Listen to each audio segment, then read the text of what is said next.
जब हिमाचल की सरकार बनी थी उस समय सरकार ने कुछ गारंटियां जनता के सामने रखी थी, जिसमें पहली गारंटी थी जो सरकारी क्षेत्र में हमारे कर्मचारी और अधिकारी है जिन्होंने हिमाचल में विकास की गाथा लिखी है, उनको ओल्ड पेंशन स्कीम देने की हमारी पहली गारंटी थी, जिसको हमने पूरा किया। उन 10 गारंटियों में हमारी एक गारंटी युवाओं को रोजगार देने के लिए 680 करोड़ की स्टार्टअप योजना की थी। उस दूसरी गारंटी का प्रथम चरण आज हमने शुरुआत की है 680 करोड़ के प्रथम चरण की स्टार्टअप योजना की। उसमें कहा गया था कि जो भी युवा हिमाचल का है, अपना रोजगार शुरू करना चाहता है, उस युवा को रोजगार के लिए हम 680 करोड़ रुपए की स्टार्टअप योजना लाएंगे। उस योजना को कैसे अमली जामा पहनाना है, उस दृष्टिकोण से हमने सोच विचार किया। और जब हमने बजट प्रस्तुत किया तो हिमाचल की आबो हवा और जलवायु को देखकर हमने ये प्रयास किया कि हरित राज्य के रूप में इस स्टार्टअप योजना की शुरुआत की जाए और कैसे हरित राज्य के रूप में हमारे युवाओं को सम्मिलित किया जाए। इस उद्देश्य से आज ई टैक्सी हरित ऊर्जा के रूप में हिमाचल प्रदेश में विकसित हो और स्टार्टअप योजना के अंतर्गत विकसित हो, हमने ये योजना का आज शुभारंभ किया है। इसके लिए एक पोर्टल बनाया गया है। 1 महीने के अंदर युवा उस पोर्टल में अप्लाई करेंगे। अगर कोई हार्ड कॉपी भी देना चाहता है तो वो डायरेक्टरेट ऑफ ट्रांसपोर्ट में आकर अपनी हार्ड कॉपी दे सकता है। और 20 दिसंबर के बाद जितने भी युवा है जो 23 साल की उम्र पार कर चुके होंगे, उनको इस स्टार्टअप योजना के अंतर्गत जोड़ा जाएगा। और अगर जो टैक्सी है, अगर वो ई टैक्सी लेता है और ई टैक्सी अगर 20 लाख रुपए की आती है तो उस 20 लाख रुपए में स्टार्टअप योजना के तहत हम उन्हें 50% सब्सिडी के तौर पर 10 लाख रुपए की अनुदान देंगे। अब 10 लाख रुपया तो सरकार से मिला, टैक्सी की कीमत रहेगी 10 लाख रुपया।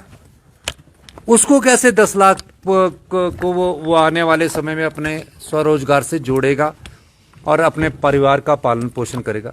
उसके लिए भी सरकार ने एक नीति लाई कि जितने भी विभाग हैं उन विभाग में फेज वाइज ई टैक्सी के माध्यम से उन टैक्सियों को जोड़ दिया जाएगा और सरकार की तरफ से उसके पास एक अश्योर्ड इनकम होगी।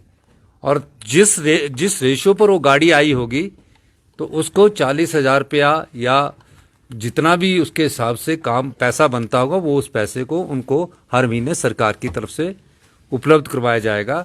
वो सरकार में भी अपनी टैक्सी लगा सकता है और अपनी प्राइवेट भी टैक्सी को जोड़ सकता है।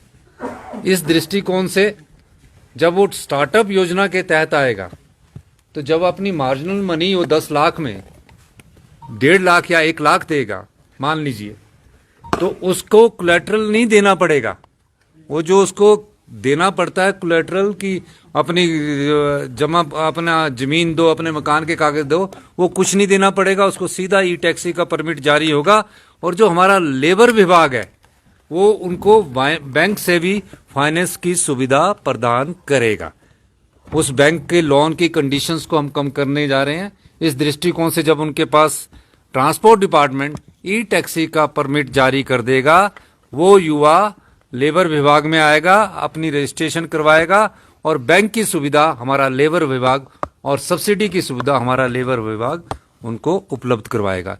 ये पहले चरण की स्टार्टअप योजना है। दूसरे चरण में हम किस प्रकार हिमाचल हरित राज्य बने, सोलर से संबंधित दूसरी योजना ला रहे हैं, जिसमें निजी जमीन पर जब उनकी अपनी निजी जमीन पर अगर कोई 3 बीघे में अपना सोलर पावर प्रोजेक्ट लगा रहा है, उसकी योजना को भी हम मूल रूप दे रहे हैं और जल्दी ही वो स्टार्टअप की 680 करोड़ की दूसरा चरण भी हम यहाँ शुरू करेंगे। तीसरे चरण में हम कृषि से संबंधित स्टार्टअप योजना ला रहे हैं, जिसका कि बजट में हमने व्याख्यान किया है कि जो मछली उत्पादक है उनको हम 90% की सब्सिडी देंगे। इस प्रकार ये सारे कंपोनेंट जो है हिमाचल की जलवायु से जोड़कर, हिमाचल की कृषि से जोड़कर, हिमाचल के युवाओं को स्वरोजगार की दृष्टि से जोड़कर ये स्टार्टअप योजना बनाई गई है, ताकि हिमाचल का युवा अपनी जेब में कम से कम महीने में 40 से 50 हजार रुपया डाल सके और अपने परिवार का पालन पोषण कर सके। ये हिंदुस्तान की पहली ऐसी योजना है जिसका शुभारंभ आज हमने इसका शुभारंभ किया है। इसके अलावा अब सवाल ये पैदा होता है कि जो टैक्सी लेगा उनके ई चार्जिंग स्टेशन कैसे होंगे।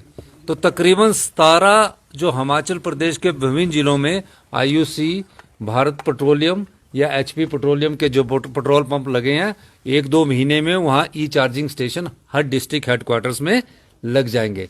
इसके अलावा हमारा ट्रांसपोर्ट डिपार्टमेंट और बिजली विभाग भी अपने चार्जिंग स्टेशन स्थापित कर रहा है। जो हमने 6 नेशनल कॉरिडोर डिक्लेयर किया, उन चार्जिंग स्टेशन पर आराम से उनको सुविधा हो जाएगी। फास्ट अडॉप्टिंग चार्जिंग स्टेशन की है। तीसरी बात, हिमाचल कैसे 2026 में ग्रीन राज्य बने, उस दृष्टि से पहले फेज में हम 300 इलेक्ट्रिकल बसेस ले रहे हैं और आने वाले 3 सालों में हम 1500 इलेक्ट्रिकल बसेस एचआरटीसी में सम्मिलित करेंगे, क्योंकि ई बसेस की उपलब्धता भी होनी चाहिए। हमने बजट रखा है, उस ई बस की उपलब्धता के आधार पर जितना जल्दी होगा उतना जल्दी हम एचआरटीसी को पूरे को ही इलेक्ट्रिकल में जो 3000 के करीब बसेज है कन्वर्ट कर देंगे।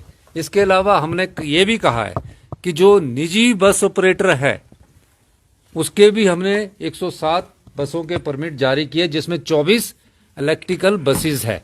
उन 24 इलेक्ट्रिकल बसेस की कीमत अगर कोई प्राइवेट लेना चाहता है, अगर 1 करोड़ की इलेक्ट्रिकल बसेस है तो उसका 50 लाख रुपया सरकार उपलब्ध करवाएगी। वो इलेक्ट्रिकल बस अपने आप खरीदेगा, 50 जैसे ही वो बैंक से लोन लेगा हमारा 50 लाख रुपया उसके अकाउंट में चला जाएगा।